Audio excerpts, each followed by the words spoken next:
Are you not getting the results you're looking for from your CI team? Chances are they're not using the right tools in the right way.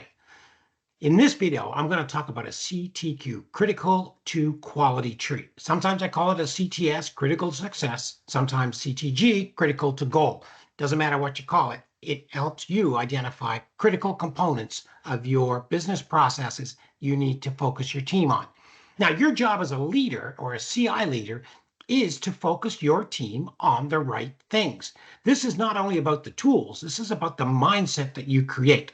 If you want to create continuous improvement champions or CI champions, you're going to need to give them the tools, the empowerment, and the leadership to make that happen. My name is Gary Cox. I am the author of the book Cultivating Champions of CI, a leader's toolbox for creating continuous improvement culture.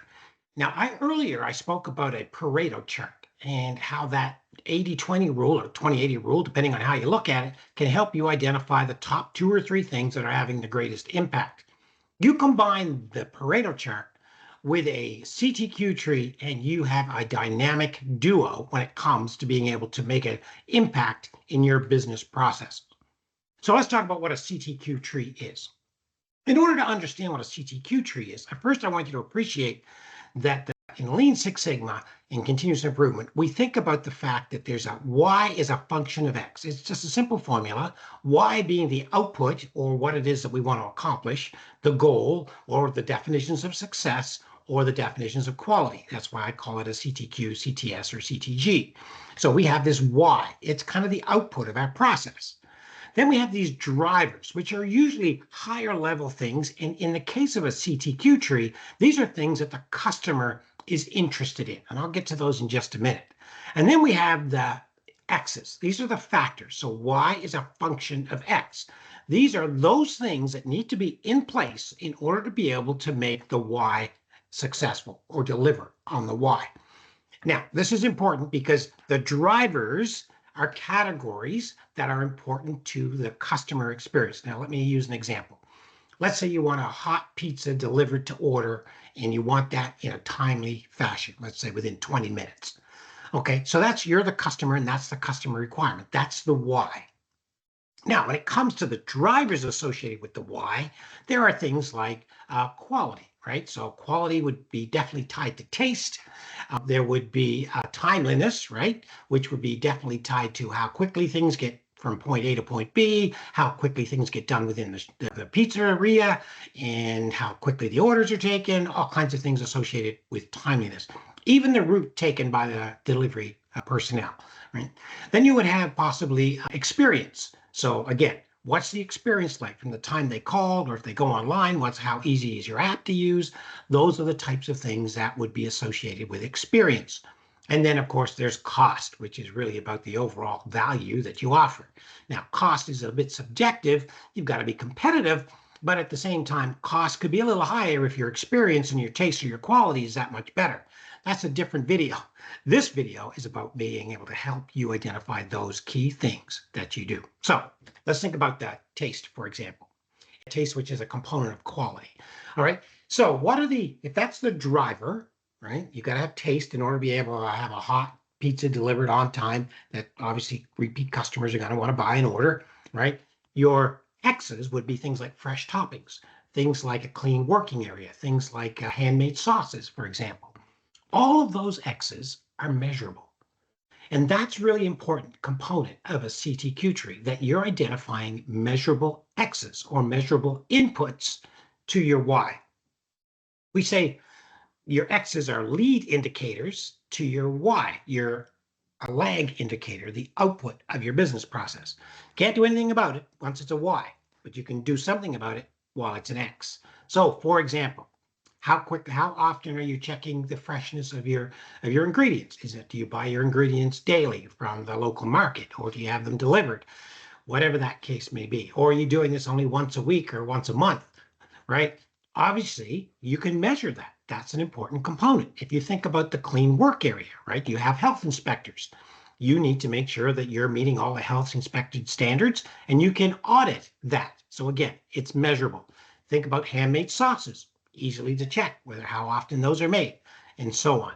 So you would have those X's. You could do the same for timeliness. How quickly does the pizza get placed from the oven into the box? How quickly does it go from the box into the, the delivery container, for example, the insulated bag? How quickly, what route does the driver take, as an example? Those will be all things that you could measure.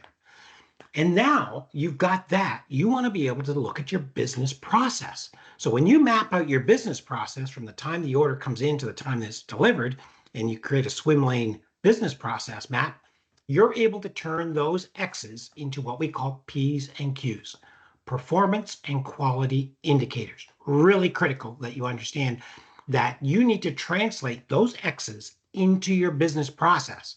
Where in the business process do I check and make sure that I'm meeting the health standards? Where do I make sure that I'm checking my ingredients every day? Where, in fact, do I make sure that I'm measuring the time it takes from the time it comes out of the oven to the time it gets in the insulated bag? All of those would be performance and quality indicators. P's and Q's is what I like to call them. I want to make sure that you do that. Now, once you've identified those, because there's going to be a lot of X's, this is where your Pareto chart comes in. You want to assess the gap between your desired state for your X's and the actual state for your X's. So this means data collection, creating a plan, make sure you validate what that is, understand what that data is telling you, use a Pareto chart to zero in on those top 20% that's providing 80% of the impact or the result of the why, and then you want to address those. All right, so that is a CTQ tree. You can use the same thing for critical success. Outline your success output, what drivers, what are your X's. Let me give you an example. Let's say you're having a year-end review with one of your team. And if you're a team leader and you simply say to your team, what do you want to be in 3 years, 5 years? And they tell you that they want to be a director of something or other, continuous improvement, let's say. All right, so that's your goal, right? That's the success factor that you've identified. So what if you want that position, right? What are some of the drivers? Well, one of the drivers could simply be education.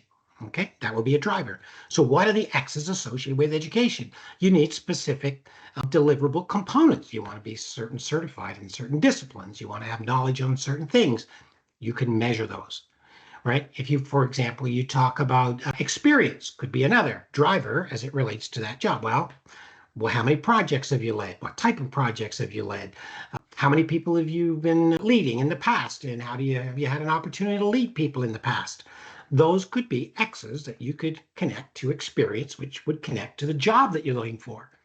This is a great tool. I've used it in tons and tons of opportunities, and I've never done a CI project where I haven't used it. Listen, if you like this video, make sure you give me a thumbs up. Make sure you subscribe. I would love to hear your comments. Please put them in the comment section down below, and stay tuned for more insights and lessons on CI tools and how to drive continuous improvement mindset and create continuous improvement champions, or as I like to say, champions of CI.